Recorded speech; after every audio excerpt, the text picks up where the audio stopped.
Tutorial চ্যানেলে আপনার সকলের স্বাগতম। ফ্রেন্ডস, আমি আপনার সাথে আজকে ডিসকাস করব সোশ্যাল সায়েন্সের আপনাদের এইচএসএলসি 2025 এর জন্য কিছু ইম্পর্টেন্ট এমসিকিউ। ফ্রেন্ডস, এই কোশ্চেনটা আমি বিশ্বনাথ ডিস্ট্রিক্ট যেটা এক্সাম হয়ে গেছে, তো কোশ্চেনগুলো অ্যাসামিজ আর ইংলিশে আছে। তোমাদের বাংলা মিডিয়ামের জন্য আমি কি করব, সুবিধার্থে ট্রান্সলেট করে দিব। এর আগে ফ্রেন্ডস বলে দিই, আমি সোশ্যাল সায়েন্সের অলরেডি 50+50 দুইটা কোশ্চেন ভিডিও দিয়ে দিচ্ছি। আমি প্লেলিস্টে অ্যারেঞ্জ করেছি, তোমরা সেখান থেকে দেখতে পারো। ডেফিনেটলি তোমার এক্সামে এগুলো কাম আসবে, ঠিক আছে?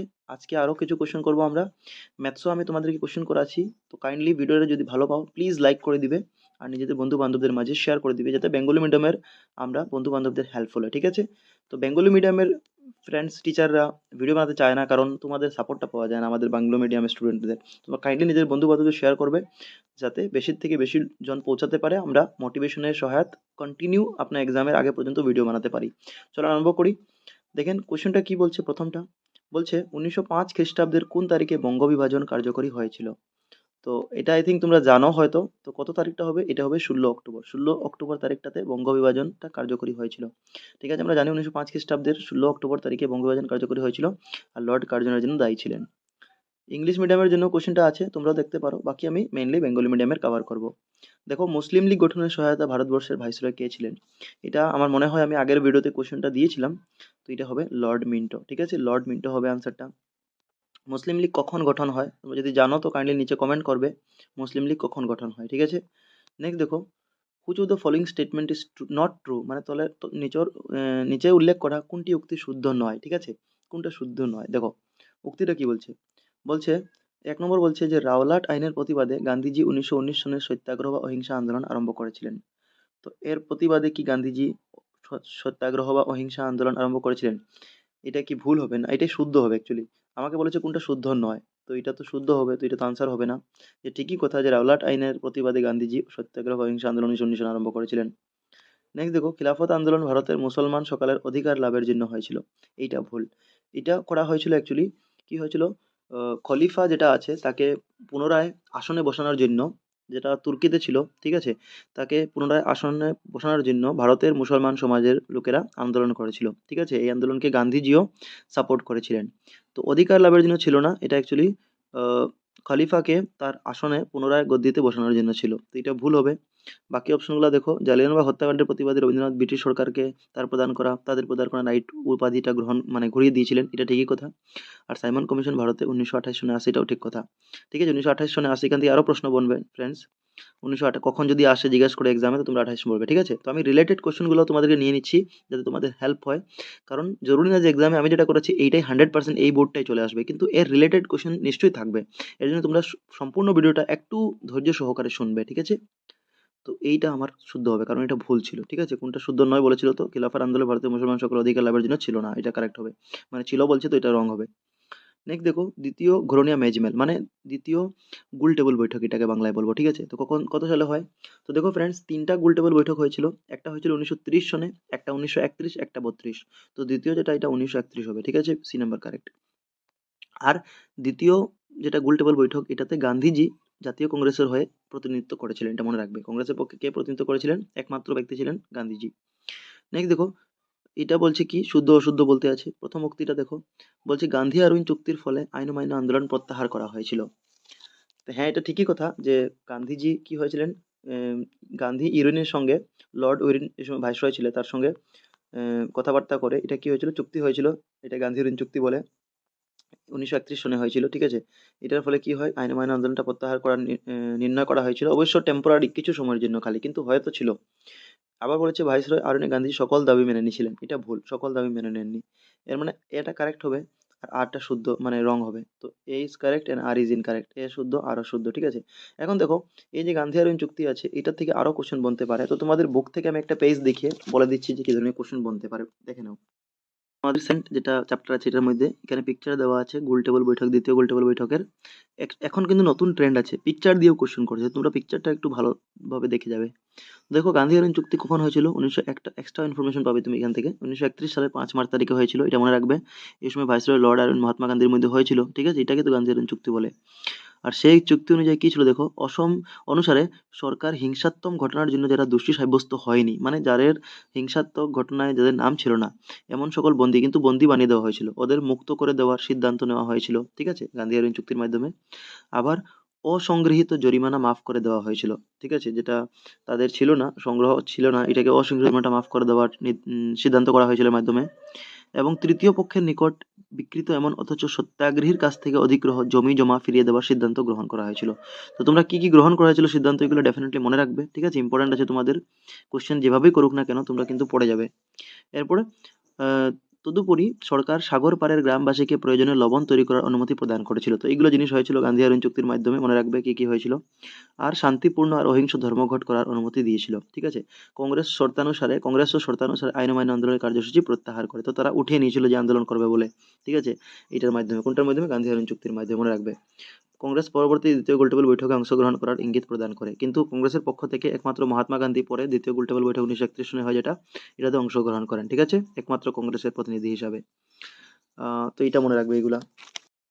বলছে মনিরাম দেওয়ান কোন বাঙালি মুক্তিয়ারকে সাহায্য করেছিলেন। তো এটা হয়তো তোমরা সকলেই জানো, কমন কোয়েশ্চেন, মধু মল্লিক হবে, ঠিক আছে, বইয়ের কোয়েশ্চেন দিয়েছে এটা।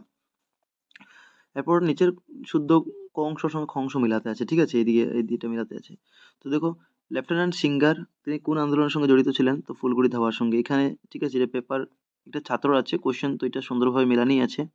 উকিয়াং নংবা, এটা আমি আগের ভিডিওতে ডিসকাস করেছিলাম, জয়ন্তিয়া বিদ্রোহের সঙ্গে জড়িত। টিকেন্দ্রজিৎ, এটা মণিপুর বিদ্রোহ, বি টিকেন্দ্রজিৎ। আর দাসুরাম চৌধুরী, তার নামটা মনে রাখবে, দাসুরাম চৌধুরী, এই লচিমার কৃষক বিদ্রোহের সঙ্গে জড়িত হয়েছে, ঠিক আছে। তো তোমরা কোড মিলিয়ে দেখে নিবে, তোমাদের অপশন নাম্বার বিটা হবে, এখানে দাগানি আছে, ঠিক আছে, কারেক্টই আছে। তো এটা মিলিয়ে নিবে তোমরা। নেক্সট দেখো, 1957 সনের বিদ্রোহের পর কামরূপ, দরং এবং নগাঁও এ ব্রিটিশ সরকারে কি কর আরোপ করেছিল। দেখো, এটা 1957 হবে না, এটা অ্যাকচুয়ালি 1857 হবে, এটা মিস্টেক হয়েছে, প্রিন্টিং মিস্টেক ওদের। এটা 1857 সনের বিদ্রোহের পর অসমের কোন কোন জায়গা মনে রাখবে, কামরূপ, দরং আর নগাঁওয়ে, ঠিক আছে, এই তিনটা জায়গায় কি ব্রিটিশ সরকারের কর আরোপ করেছিল। তোমরা জায়গাটা মনে রাখবে, এক্সাম অন্যভাবে দিয়ে দিবে যে 1857 সনের বিদ্রোহে অসমের কোন জায়গাতে কর আরোপ করেনি বলে দিবে। তো তোমার তিনটা নাম জানা থাকতে হবে যেটাতে আরোপ করেছিল, ঠিক আছে, কামরূপ, দরং আর নগাঁওয়ে। তো এটা আনসার কি হবে, কি কর আরোপ করেছিল 1857 সনের বিদ্রোহে, এটা হবে আবকারি কর, আবকারি করটা করেছিল, ঠিক আছে, বাকিগুলো ছিল না, মনে রাখবে। তো আবকারি কর ছিল। এগুলোও করের বিষয় তোমরা পেয়েছো, টিকিট কর 1858 সনে পেয়েছো, ঠিক আছে। আর আয়কর কোন সনে, তো 1860 সনে, কিন্তু এখানে জিজ্ঞেস করেছি যে 1857 সনে, এগুলো তো 1858 আর এটা 60। আর জায়গা বলে দিয়েছে কামরূপ, দরং, নগাঁও, তো এখানে বিশেষ করে আবকারি করটা আরোপ করা হয়েছিল। নেক্সট দেখো, মানে এক্সাইজ ডিউটি। নেক্সট, নিচের কোন ব্যক্তি জোনাকি যুগের ত্রিমূর্তির ভিতরের পড়ে। তো দেখো, ত্রিমূর্তি মানে তিনজন ব্যক্তির নাম, আমরা আগের ভিডিওতে দেখেছিলাম, তোমরা আগের দুইটা ভিডিও দেখে নিবে কোনটাতে জানি ছিল। তো দেখো, তো জোনাকি যুগের ত্রিমূর্তি বলা হয় তোমাদের আনন্দ, মানে, ঠিক আছে, কি ছিল, কি আগারওয়ালা ছিল, তো ইনি ছিলেন, এরপরে লক্ষ্মীনাথ বেজবরা ছিলেন, আর হেমচন্দ্র গোস্বামী ছিলেন, ঠিক আছে। তো এখানে ত্রিমূর্তির ভিতরে পড়ে, তো এখানে দুইটাই অপশন আছে, মানে লক্ষ্মীনাথ বেজবরুয়া আর হেমচন্দ্র গোস্বামী, মানে অপশন 2 আর 4 কারেক্ট হবে। তো অপশন নাম্বার ডিটা, ঠিক আছে। তো মনে রাখবে হেমচন্দ্র গোস্বামী, লক্ষ্মীনাথ বেজবুরা আর ঠিক আছে, কি একজন আগরওয়ালা ছিলেন, উনি তিনজন ছিলেন, ঠিক আছে, তিনজন মিলে আপনাদের ত্রিমূর্তি যুগের ত্রিমূর্তি বলা হতো। তো তোমরা কি যেন ছিল, আমি নামটা ভুলে গেছি, একটু আমাকে মনে করে দিবে, নিচে কমেন্ট করবে। ত্রিমূর্তি একজন কে ছিল, একজন চন্দ্রকুমার আগরওয়াল, আই থিঙ্ক, হ্যাঁ। এখন দেখো, নিচের কোনটি আসাম অ্যাসোসিয়েশনের করা কাম ছিল না, না ছিল মানে এখানে আসামিজ বলেছে, বাংলাতে হবে ছিল না, ঠিক আছে। তো কোনটা ছিল না দেখো, এর মানে এখানে দেখে নিই আমরা এক একটা করে। তো বলছে 1886 সনের সরকারের ভূমি রাজস্ব ব্যবস্থার বিরুদ্ধে প্রতিবাদ সাব্যস্ত করেছিল। তো এটা ছিল না, মানে অ্যাকচুয়ালি আনসার এইটাই হবে, এটা কোনো কাম ছিল না, ঠিক আছে। বাকিগুলা পৌরসভাতে সরকারি বিষয় এবং লোকাল বোর্ডে চা খেতে চা শ্রমিকদের আধিপত্যের বিরোধিতা করেছিল, এটা কারেক্ট আছে, আসাম অ্যাসোসিয়েশনের কাজ ছিল এটা। আর মানে কাম করেছিল ওরা। অ্যাসোসিয়েশনের স্থানীয় সমিতি সমূহের গণতান্ত্রিকরণের দাবি উত্থাপন করেছিল, এটাও করেছিল আসাম অ্যাসোসিয়েশন। আর শিক্ষার দিকে অসমকে আগে বাড়াবার চেষ্টা করেছিল, আগে নেওয়ার, যেটাও কারেক্ট ছিল। এর মানে এইটা ভুল আছে, কাম ছিল না অসম, এটা আসাম অ্যাসোসিয়েশনের কাম করা। 1886 সনের সরকারের ভূমি রাজস্ব ব্যবস্থার বিরুদ্ধে আসাম সরকারের কোনো মানে আসাম অ্যাসোসিয়েশনের কোনো প্রতিবাদ করেনি। তো এটা তোমাদের বুকে দেওয়া আছে, আমি তোমাদেরকে পেজটা ঠিক দেখিয়ে দিই। অ্যাসোসিয়েশনে কি কি কাম করা ছিল দেখো, এগুলো ওরা করেছিল। তো পৌরসভায় সরকারি কর্মচারী এবং লোকাল বোর্ডের চা চাষিকদের আধিপত্যের বিরোধিতা, এটা আসাম অ্যাসোসিয়েশন করেছিল। এছাড়াও অ্যাসোসিয়েশনের স্থানীয় সমিতিগুলিকে গণতান্ত্রিক করবার দাবি উত্থাপন করেছিল, এটাও আসাম অ্যাসোসিয়েশনের কাজ ছিল। আর বর্ধিত কর, সরকারের শুল্ক ব্যবস্থা এবং মদ্য প্রচলনের বিরোধিতা আসাম অ্যাসোসিয়েশন করেছিল, মনে রাখবে। আর শিক্ষার ক্ষেত্রে অসমকে এগিয়ে নেওয়ার চেষ্টা করেছিল, তাই অ্যাসোসিয়েশনের কটন কলেজে অসমীয়া শিক্ষকের নিযুক্তি এবং অসমে কারিগরি শিক্ষানুষ্ঠান স্থাপনের দাবিতে সরব হয়ে উঠেছিল। তো এটা 4টা ছিল আসাম অ্যাসোসিয়েশনের কাজ। শর্টকাটে যদি কোশ্চেন আসতে পারে কোনো সময় 2 মার্কের আসাম অ্যাসোসিয়েশনের কাজ, তো তোমরা এই 4টা পয়েন্ট লিখে দিবে, ঠিক আছে? বাকি এমসিকিউ লাগে তোমরা এগুলো পয়েন্ট ভালোভাবে দেখে নিবে। দেখো বলছে উত্তর পূর্ব ভারতের প্রথম বৃত্তিমুখী বিশ্ববিদ্যালয়, আগের ক্লাসে আমি অলরেডি ডিসকাস করেছি, এটা হবে অসম কৃষি বিদ্যালয়, ঠিক আছে, বিশ্ববিদ্যালয়। আগের ভিডিওগুলো দেখে নিবে ফ্রেন্ডস, বহুত আমি প্রিভিয়াস ইয়ার কোশ্চেন ইম্পর্টেন্ট উঠিয়েছি, তোমরা শিওর দেখবে কিন্তু ভিডিওগুলো। দেখো আর একটু লাইক করে দিবে যদি ভালো পাও। ফ্রেন্ডস বলে দিই, আমার অন্য একটা চ্যানেল আছে, সেবা স্টুডেন্টস উইং, ঠিক আছে? এটাতে কি হচ্ছে, হিন্দি যদি ইলেক্টিভ হিন্দি তোমাদের থাকে এটা দেওয়া হচ্ছে, আর ইংলিশও দেওয়া হচ্ছে। তো সেবা স্টুডেন্টস উইং, এখানে তোমরা সাবস্ক্রাইব করে নিবে চ্যানেলটাকে। নেক্সট দেখো, কাপড় থেকে সুতা বের করার কৌশল নিচের কোন গোষ্ঠী রচনা করেছিল? তো তোমাদেরকে আগে যদি ভিডিওটা দেখে রাখো, তো এখানে বলে দিয়েছিলাম এটা রিলেটেড আরেকটা কোশ্চেন বনেছিল। তো এটা হবে অস্ট্রিক গোষ্ঠী, ঠিক আছে? অস্ট্রিকরা অনেক কিছু করেছিল, সিঁদুর খেলা আরো কি কি প্রথা ছিল ওইগুলো ওরাই করেছিল, আগের ভিডিওতে বলেছিলাম, ঠিক আছে? দেখে নিবে। তো এটা অস্ট্রিক গোষ্ঠী হবে, কাপড় থেকে সুতা বার করা, কাপাস সুতা বার করা। নেক্সট, নিচে উল্লেখ করা ধ্রুপদী নৃত্যগুলো, এগুলো আমি আগের ভিডিওতে ডিসকাস করেছিলাম, তো এরকমই কোশ্চেন একটা এসে গেছে।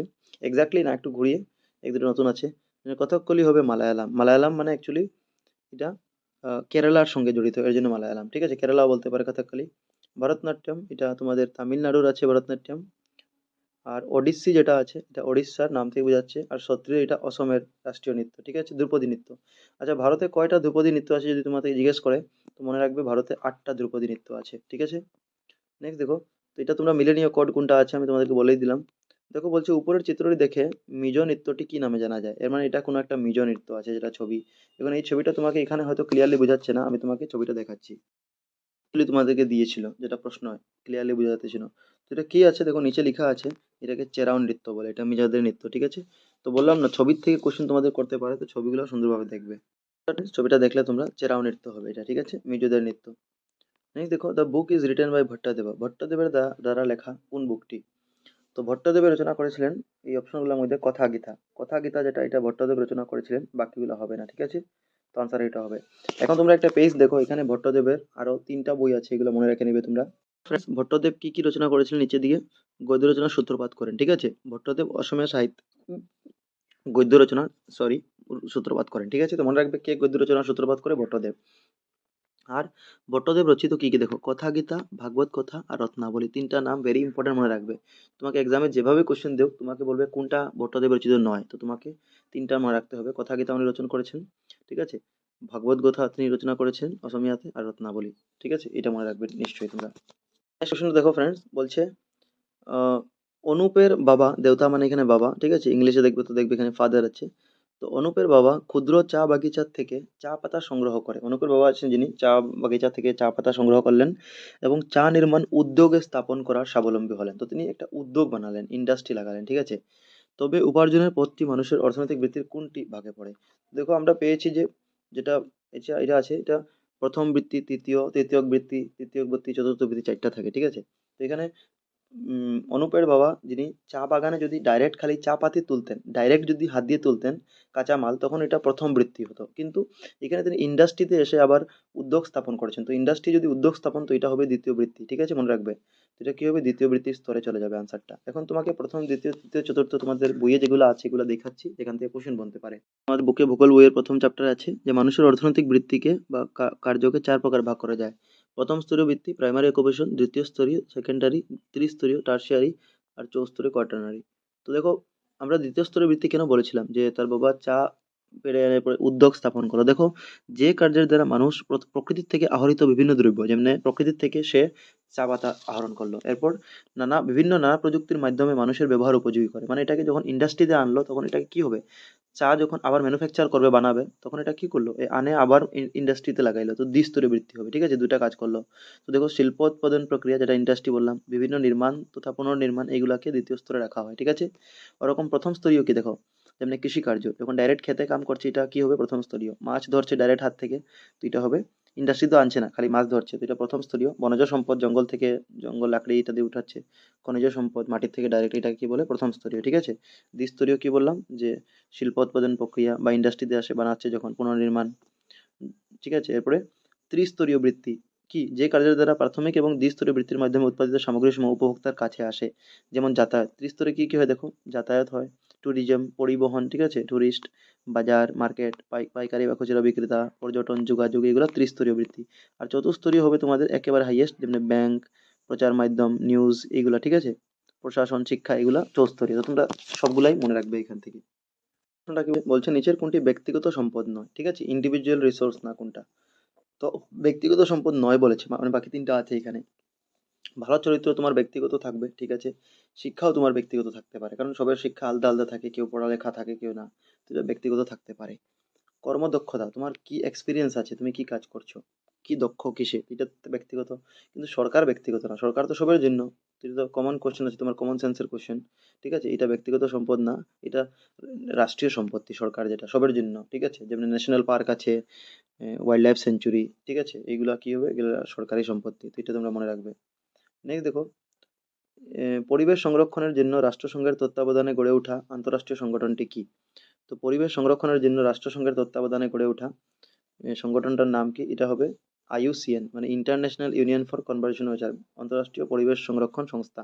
এটা রাষ্ট্রসংঘ ইউএন দ্বারা গঠিত সংস্থা, ঠিক আছে, যেটা 1948 সনে স্থাপন করা হয়েছিল, এটাও তোমরা মনে রাখে নিবে সঙ্গে, ঠিক আছে। তো চলো একটা লাইন তোমাকে ভূগোল বইয়ের দেখিয়েছি, যেখানে এটার বিষয়ে মেনশন করা আছে। এখানে কিছু লেখা আছে, লাইনটা ইম্পর্টেন্ট, ভালোভাবে দেখবে। বলছে রাষ্ট্রসংঘের অন্তর্গত আন্তর্জাতিক পরিবেশ সংরক্ষণ সংস্থা, যার নাম আইইউসিএন শর্টকাট, আর পুরো নাম কি ইন্টারন্যাশনাল, এখানে ইন্টারন্যাশন দিয়েছে, international union for conservation of nature, international অর্থ union for conservation nature, full ফর্মটা মনে রাখবে। তো বলছে 1948 সালের ইউনেস্কো অর্থাৎ রাষ্ট্রসংঘের শৈক্ষিক, বৈজ্ঞানিক এবং সাংস্কৃতিক সংস্থা, ঠিক আছে, এর ফুল ফর্ম ইউনেস্কো। তো এটা বাংলাতে বলে, অবশ্যই ইংলিশে বলে কি, ইংলিশের নামটা ইউনেস্কোর কি, তোমরা যদি কমেন্ট নিচে করে জানাবে যদি জানো তবে। দেখো, তো বলছে রাষ্ট্রসংঘের শৈক্ষিক, বৈজ্ঞানিক এবং সাংস্কৃতিক সংস্থার প্রথম সঞ্চালক জুলিয়ান হাক্সলে। তো এই যে ইউনেস্কোর, এটার প্রথম সঞ্চালক কে ছিলেন, তো জুলিয়ান হাক্সলে, যিনি ব্রিটিশ জীববিজ্ঞানী ছিলেন। এর প্রচেষ্টায় ফ্রান্সে আইইউসিএন প্রতিষ্ঠিত হয়েছিল। তো কোথায় ছিল আইইউসিএন, ফ্রান্সে, ঠিক আছে, তো মনে রাখবে 1948 সালে স্থাপনা হয়েছিল। ফ্রেন্ডস, নিচের কোনটি আঞ্চলিক সমস্যার উদাহরণ। তো তোমাদের ভৌগোলিক সমস্যাকে 3 শ্রেণীতে অন্তর্ভুক্ত করা হয়, আমি লাস্ট ভিডিওতে করেছিলাম, তো দেখো এর রিলেটেড কোশ্চেন এই ভিডিওতে এসে গেছে। তো তোমরা প্রত্যেকটা ভিডিও যখন দেখবে না, তখন তোমার কনসেপ্ট আরো ভালোভাবে ক্লিয়ার হবে, ঠিক আছে।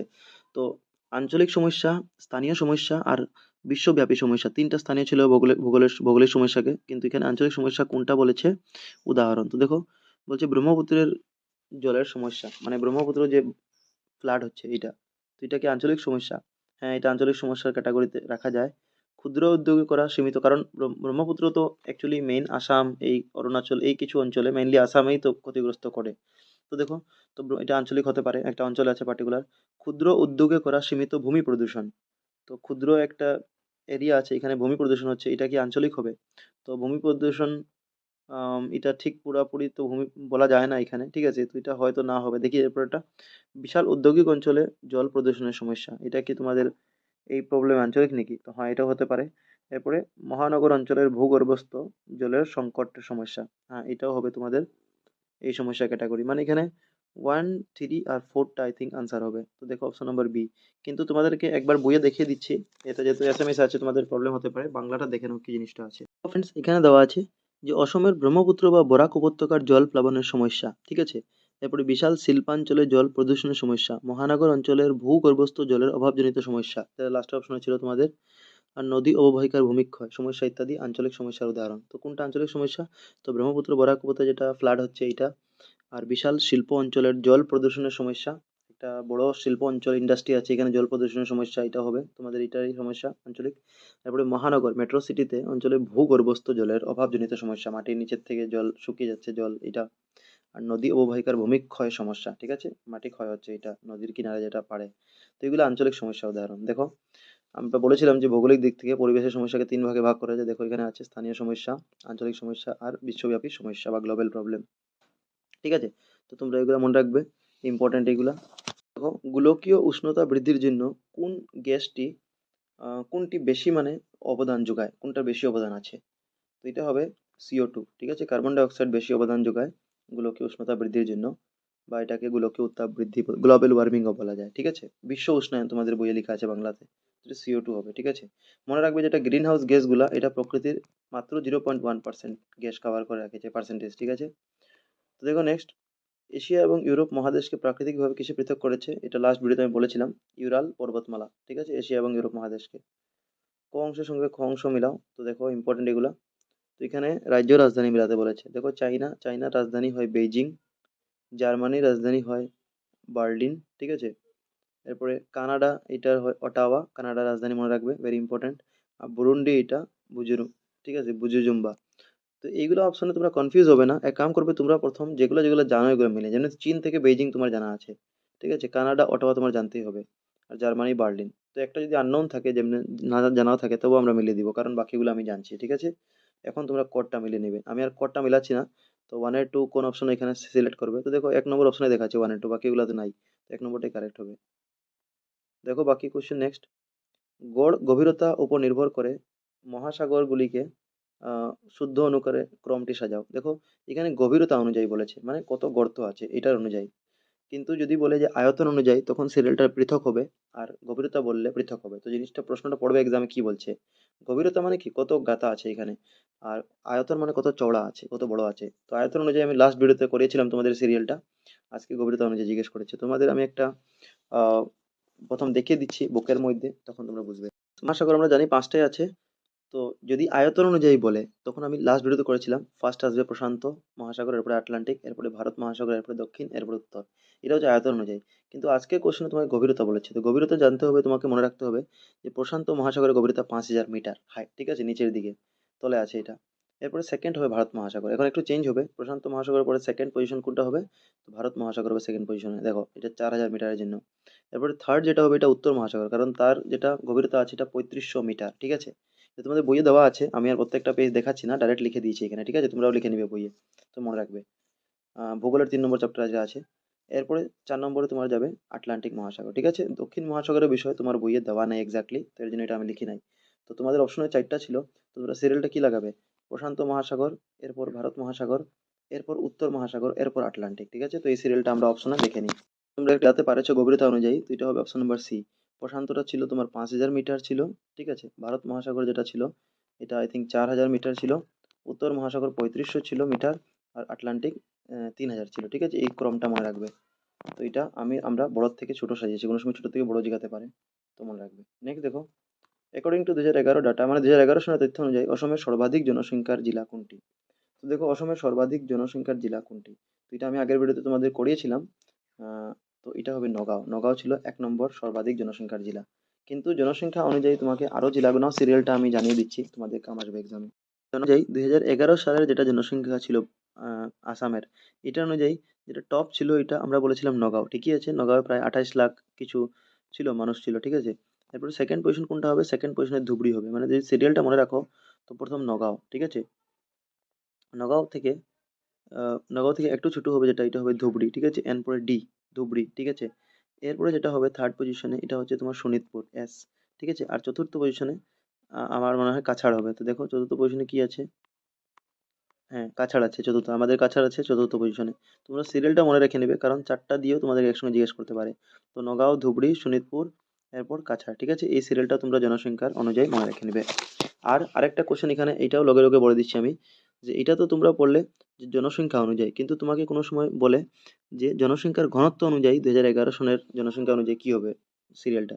তো ঘনত্ব অনুযায়ী যদি বলে, তখন কিন্তু টপ হয়ে যাবে তোমার, দেখো কামরূপ মেট্রো। তো ঘনত্ব বললে কি হবে? 1 নম্বরে কামরূপ মেট্রো মনে রাখবে। ঠিক আছে, কারণ এখানে 2010 জন করে বাস করে ঘন। তো কামরূপ মেট্রোর টপ আসবে ঘনত্ব অনুযায়ী। সেকেন্ড পজিশনে তোমরা লিখে নেবে এগুলো জিনিস, সেকেন্ড পজিশনে হবে ধুবড়ি। এখানে সেকেন্ড পজিশনে ধুবড়ি আগের মতো, মানে ধুবড়িটা চেঞ্জ হয় নাই জনসংখ্যা ঘনত্ব দুটাতে। নলবাড়ি এখানে 3 নম্বর আছে, আর চতুর্থ পজিশনে নগাঁও আছে। তো এটা মনে রাখবে ভালো দিকে। হচ্ছে সিরিয়াল যদি জিজ্ঞেস করতো 4টা, তো এটার মধ্যে নগাঁও আমার টপে থাকতো, এটা জনসংখ্যা অনুযায়ী আমি বলছি। এরপর সেকেন্ডে ধুবড়ি হতো, এরপরে থার্ডে কি হতো? শোনিতপুর হতো, এরপর কাছাড় হতো। এটা জনসংখ্যার অনুযায়ী। আর ঘনত্ব অনুযায়ী তোমাকে একটু আগে বললাম। এখন দেখো নেক্সট কোয়েশ্চেন, জনসংখ্যার ভিত্তিতে অসমের দ্বিতীয় বৃহৎ জনজাতিটি কোনটি? এটাও আমি ভিডিওতে ডিসকাস করেছি আগেই। তো দ্বিতীয় যেটা ছিল এটা মিসিং ছিল। প্রথম কি ছিল? এটাও সিরিয়ালটা মনে রাখো, প্রথম হবে বড়, এরপরে যেটা হবে এর থেকে একটু ছোট, এটা হবে মিসিং, এম লিখছি। এরপরে থার্ড হবে কার্বি, কে দিয়ে, এরপরে রাভা, আর দিয়ে ডিনোট করেছি। ঠিক আছে, সিরিয়ালটা মনে রাখবে। নেক্সট দেখো, 2011 সনের জনসংখ্যার ভিত্তি অনুযায়ী নিচে দিয়া কোন অসমের কোন জেলাগুলি শুদ্ধ ক্রমগুলি বার করো। তো জনসংখ্যার ঘনত্ব দেখো, একটু আগে আমি তোমাকে বললাম, এটাও এক্সামে আসতে পারে, দেখো এসেছে। তো জনসংখ্যার ঘনত্ব অনুযায়ী দেখেছিলাম আমরা সবচেয়ে বেশি ছিল টপে কামরূপ মেট্রো ছিল। কামরূপ মেট্রোর পরে কি ছিল, ধুবড়ি ছিল। ধুবড়ি জনসংখ্যা আর জনসংখ্যার ঘনত্ব দুটোতে সেকেন্ড ছিল। এরপর জনসংখ্যার ঘনত্ব অনুযায়ী 3 নম্বর নলবাড়ি ছিল, তোমাদের যদি মনে আছে একটু আগে করলাম। আর চতুর্থ পজিশনে আমাদের কি জানি বরপেটা নাকি একটা ডিস্ট্রিক্ট ছিল। তো দেখিনি অপশনগুলো, দেখিনি আমরা এক কাম করি ডিস্ট্রিক্ট অপশনগুলো চেক করি। তো অপশন দেখো, কামরূপ মেট্রো প্রথম এসেছে, এরপরে ধুবড়ি, এরপর নলবাড়ি, এরপরে ডিমা হাসাও দিয়ে দিয়েছে। দেখো ডিমা হাসাও একদম লাস্ট হয় অ্যাকচুয়ালি, মাত্র 44 জন এটার জনসংখ্যা ঘনত্ব। তো বাকি অপশনগুলো দেখি তো এরকম আছে কি। দেখো কামরূপ পরে নলবাড়ি, এটা ভুল, কামরূপ পরে ধুবড়ি হতো। এটা দেখে লাভ নেই, প্রথম নলবাড়ি শুরু হয়ে গেছে, এটাও না, এর মানে এটাই কারেক্ট হবে। 4 নম্বর অপশনটা ডিমা হাসাও না, এখানে আরেকটা কি হতো, কিন্তু তবুও যেহেতু আমরা মনে করেন 4 নম্বর না দিয়ে তারা এটা লাস্টে এটা দিয়ে দিচ্ছে, ঠিক আছে। তো বাকি তিনটা তো ঠিক আছে, তো সিরিয়াল তুমি দেখবে যে বা কয়টা ঠিক আছে, এই অনুযায়ী তুমি করবে সিরিয়ালটা। নেক্সট দেখো, অসমের কোন রাষ্ট্রীয় উদ্যানে বনরিয়া ঘোড়া পাওয়া যায়, মানে জঙ্গলি ঘোড়া এটা পাওয়া যায়, ওয়াইল্ড হোর্স, ঠিক আছে। বা এখানে ডাক কোনো সময় হাঁসও বলে, ঠিক আছে। তো এটা হচ্ছে Dibru Saikhowa national park, Dibru Saikhowa national পার্কে এটা পাওয়া যায়, বনরিয়া ঘোড়া, ঠিক আছে, বনের ঘোড়া যেটা ঘোড়া। নেক্সট, অসম সরকারের রাজ্যিক উদ্যোগ নীতি কখন ঘোষণা করেছিল। তো 2008 সালে অসম সরকারের রাজ্যিক উদ্যোগ নীতি ঘোষণা করেছিল, ইন্ডাস্ট্রিয়াল পলিসি, ঠিক আছে। স্টেট ইন্ডাস্ট্রিয়াল পলিসি, দেখো এখানে ইংলিশে লেখা আছে, এটা 2008 সালে।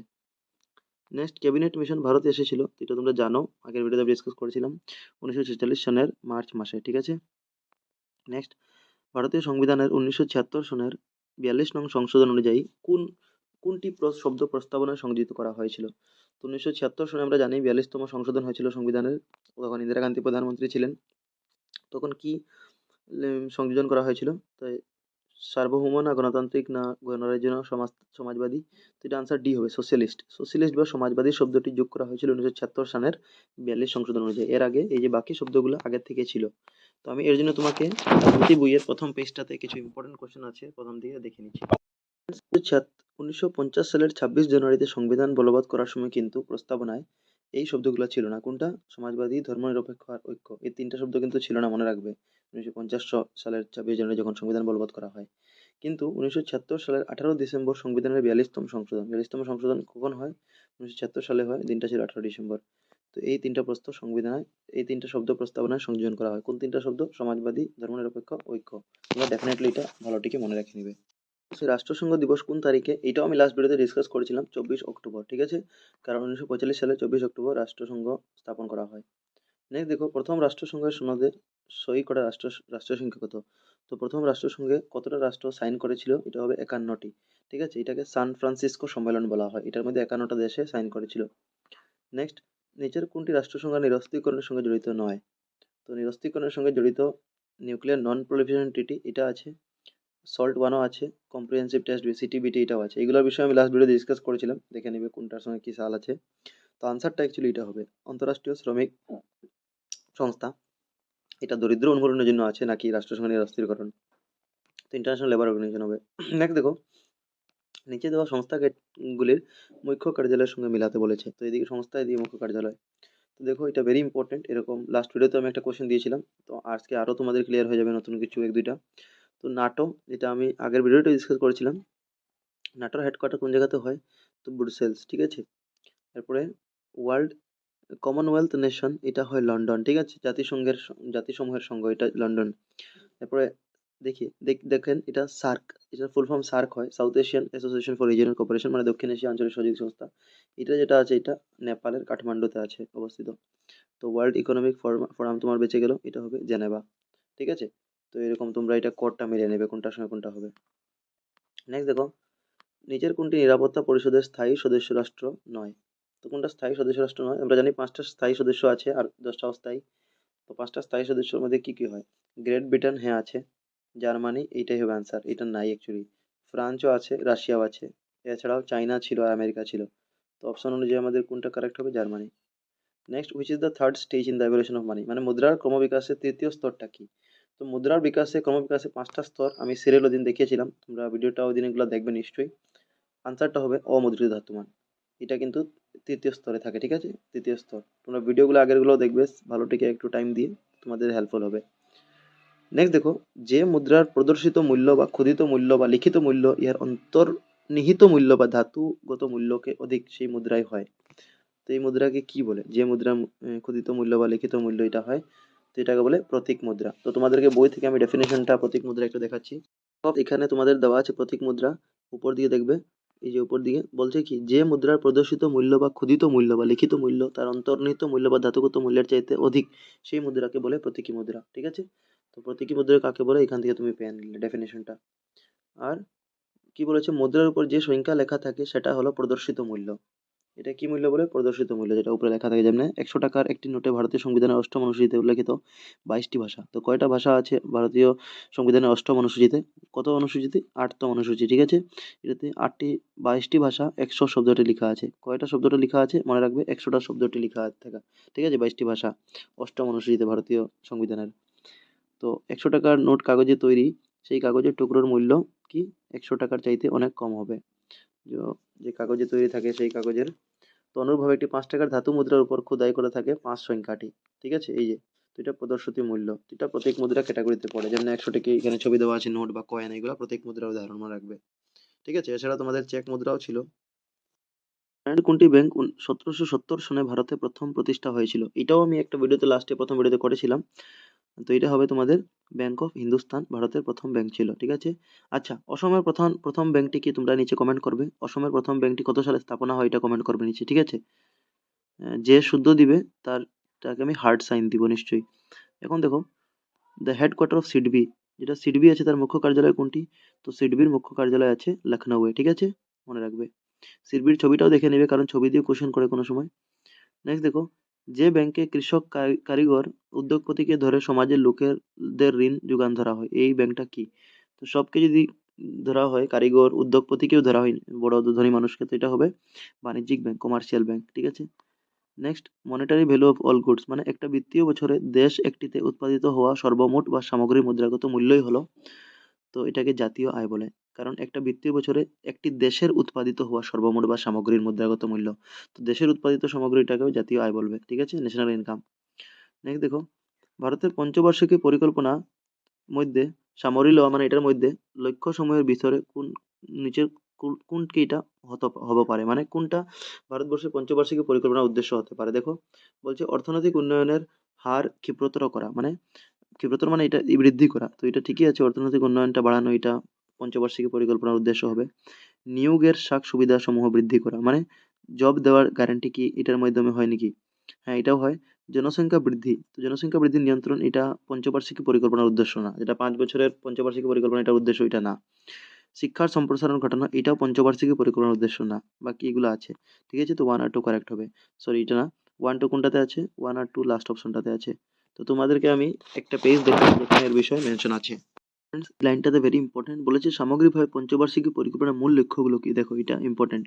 বলছে উন্নয়নের হার গতিশীল করা, কেমনে স্পিড, ডেভেলপমেন্টের স্পিডটা বাড়াবে। আর্থ সামাজিক বৈষম্য দূর করা, সমাজে যেটা ভেদভাব আছে এগুলো দূর করা। সুস্থায়ী উন্নয়ন, ঠিক আছে, সাস্টেনেবল ডেভেলপমেন্ট সুনিশ্চিত করা। দরিদ্রতা নির্মূল, গরিবি সরানো। নিযুক্তির সুবিধা বৃদ্ধি করা, যেমনি ডেভেলপমেন্টে মানুষের পায় এটা সুবিধা। আচ্ছা, এটা আই থিঙ্ক আমি কেটে দিয়েছিলাম, এটাও আছে এটার মধ্যে। আঞ্চলিক বৈষম্য দূর করা, পরিবেশ প্রদূষণ নিয়ন্ত্রণ করা, আত্মনির্ভরশীলতা অর্জন করা ইত্যাদি। ঠিক আছে? তো এটা মনে রাখবে, ইম্পর্টেন্ট। দিয়েছিলাম, এটা ঠিকই আছে, মানে 1 আর 2 আমার কারেক্টই ছিল অপশন। নেক্সট দেখো, ফার্স্ট সেটিং অফ নীতি আয়োগ, মানে নীতি আয়োগের প্রথম বৈঠক হয়েছিল, এটা আমি লাস্ট ভিডিওতে ডিসকাস করছিলাম। নীতি আয়োগ গঠন হয়েছিল তোমাদের 2015 সালের 1 জানুয়ারি তারিখে, কিন্তু প্রথম বৈঠক কত হয়েছিল? তো 8 ফেব্রুয়ারি 2015 সালেই। ঠিক আছে? মনে রাখবে, তো দিল্লিতে হয়েছিল, এটা নতুন দিল্লি।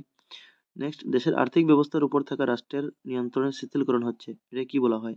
একটা দেশের আর্থিক অবস্থার উপর থাকা রাষ্ট্রের নিয়ন্ত্রণ শিথিলকরণকে কি বলা হয়? তো এটাকে উদারীকরণ বলা হয়। এটা আমরা বইয়ের মধ্যে দেখবো কোন জায়গাতে আছে। আমার বইয়ে দেওয়া আছে উদারীকরণ, যে দেশের আর্থিক ব্যবস্থার উপর রাষ্ট্রের নিয়ন্ত্রণ শিথিল করাই হচ্ছে উদারীকরণ। ঠিক আছে? তো এর জন্য এটা উদারীকরণ হয়েছিল। প্রশ্ন আমরা ডিসকাস করি, অসমের দ্বাদশ পরিকল্পনার সময়সীমা কি? তো দেখো, টোটাল দ্বাদশ দুই, মানে 12টাই পরিকল্পনা পুরা ভারতেই নেওয়া হয়েছিল। তো অসমের দ্বাদশ পরিকল্পনার সময়সীমা কি? এটাও ভারতের মতোই হবে। এটা হবে 2012 থেকে 2017। ঠিক আছে? যদিও দ্বাদশ পরিকল্পনা সম্পূর্ণ লাগু হতে পারেনি, কারণ 2015-তে কি হয়েছিল, পরিকল্পনা আয়োগের বদলে নীতি আয়োগ আরম্ভ হয়েছিল, কিন্তু সময়সীমাটা তো ছিল 2012 থেকে 17। ঠিক আছে? তো এটা মনে রেখে নেবে। তো হোপ তোমাদের ভিডিওটা ভালো লেগেছে, তোমরা নিশ্চয়ই এটা বন্ধু বান্ধবদের শেয়ার করে দিবে। আরও ভিডিও লাগলে কাইন্ডলি ভিডিওটা লাইক করবে। Thank you for watching.